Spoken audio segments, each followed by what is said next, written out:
দাঁত ফসকে বেরিয়ে গেলেন সাবেক আইজিপি বেনজির আহমেদ। দুবাইয়ের আদালত থেকে জামিনে মুক্তি পেয়েছেন তিনি। গত 27 জুলাই তার জামিন মঞ্জুর হয় এবং 30 জুলাই আইনি প্রক্রিয়া শেষে তিনি কারামুক্ত হন। ইন্টারপোলের সহায়তায় আটকের পর তাকে দেশে ফেরানোর যে উদ্যোগ নিয়েছিল সরকার, স্বরাষ্ট্রমন্ত্রীর সেই আশ্বাসের পর এই জামিনে শুরু হয়েছে নানা আলোচনা।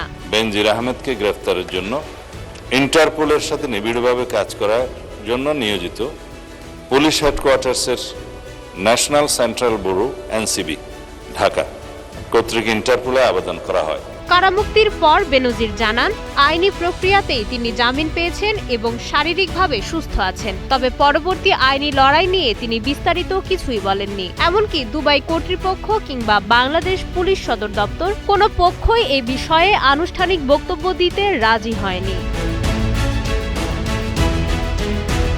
জামিন মিললেও দুবাই আদালত বেনজিরকে শর্তহীন মুক্তি দেননি। একাধিক সূত্রের খবর, বাংলাদেশ সরকারের পাঠানো প্রত্যর্পণ নথিপত্র নিয়ে দুবাই আদালতে উভয় পক্ষের শুনানি শেষে এসেছে এই সিদ্ধান্ত। শর্ত অনুযায়ী তার পাসপোর্ট আদালতের হেফাজতে জমা রাখা হয়েছে এবং অনুমতি ছাড়া দেশ ত্যাগে নিষেধাজ্ঞা দেওয়া হয়েছে। তাই এই জামিন মানেই মামলা থেকে অব্যাহতি নয়। মাই শামালিহা, সময়ের আলো।